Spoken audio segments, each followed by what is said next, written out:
Hey guys, what's up? It's your good buddy Condor with another video log, or as they call vlogs now.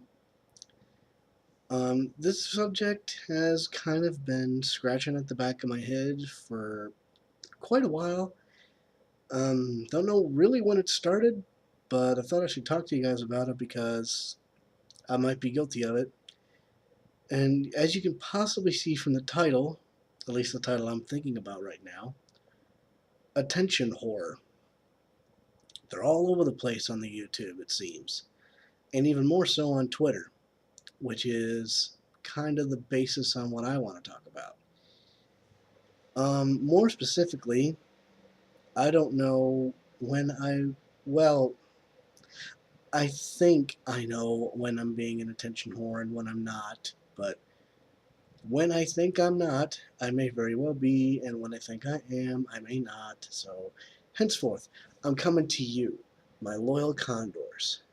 So, to kind of define what that would mean. I'll give you a couple of concrete examples of what I've done, why I thought I did it, and my reaction when it didn't go my way. Sometimes, now as you probably know, on Twitter, I follow most of the guys that I'm subscribed to on YouTube, my favorite YouTubers, if you will. Let's say one of my favorite YouTubers posts a tweet saying something, some sort of witty thing or just some frustration or just something, some other thing that they talk about, and something comes up in my head where I go, oh, gee, I've got a funny response to this, a funny, thoughtful, witty response to this. At least I think I do. I don't know. But so I go ahead and post it. And, I reply to them and it shows up in my feed. I don't know about their feed, but it definitely will show up in, I guess, their interactions section. I don't even know how all that works. But but more often than not, sometimes it'll just get no sold. I've had people respond to my comments before on Twitter, and I've been told that Twitter is overrated, and for the most part, I do believe it is. I need to keep that in my heart. But sometimes when people don't respond, okay, I'll give you a perfect example, real life example. Last night, St. Patrick's Day, I had more than a couple drinks readily available to me. I had some vodka. I had some Smirnoff, some Jameson Irish whiskey, and some Bailey's Irish cream, and Kahlua, Guinness Stout, and Mike's Hard Fruit Punch. Go ahead and laugh, make the umbrella jokes. It tastes good, and it's a nice alternative to soda. Not a super nice alternative to soda, because a super nice alternative to soda is water. But I digress from the main point. I thought it was going to be one of the most epic St. Patrick's Days ever.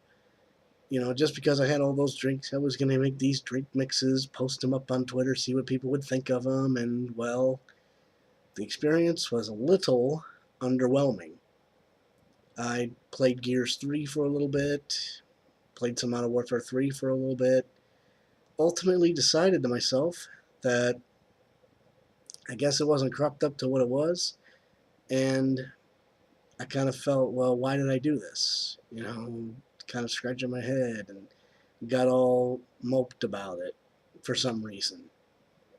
You know, not extremely mopey, but it's more like that bummed feeling, like when your team lost or something.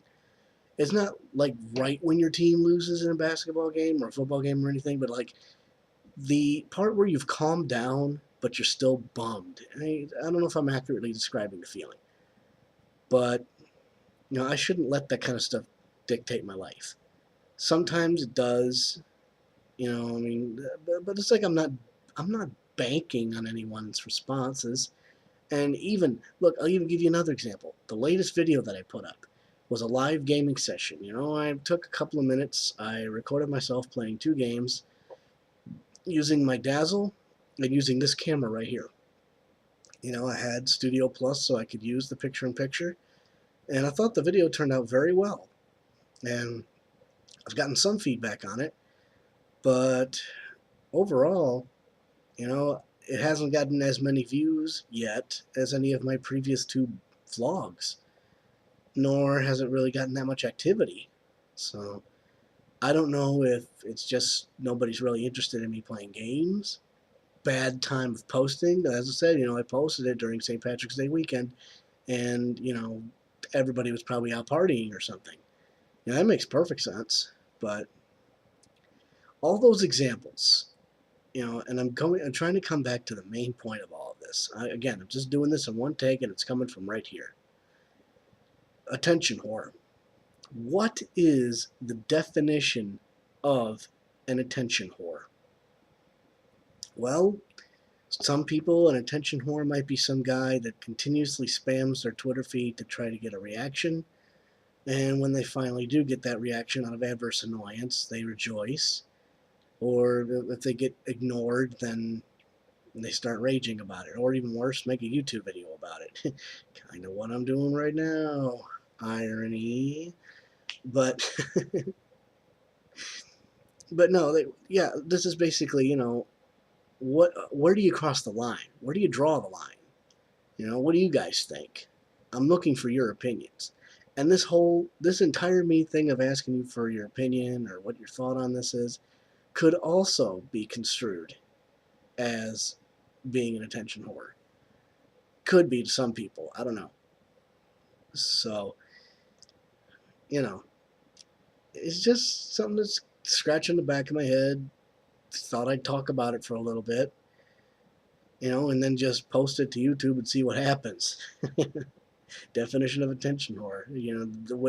When your good buddy Condor posts more than one video over the course of an entire weekend after spending a few weeks, a month or so hiatus, something's up. But this blog was really easy to make, and it's just me talking to a camera. So I don't know, again, let me know what you know. Let me know what you think down there in the comment section, and leave thumbs ups, leave thumbs down. Do what you got to do. And I'm just going to go ahead and say in closing, as always, do your very best to catch the Condor, and I am out like 70s polyester suits.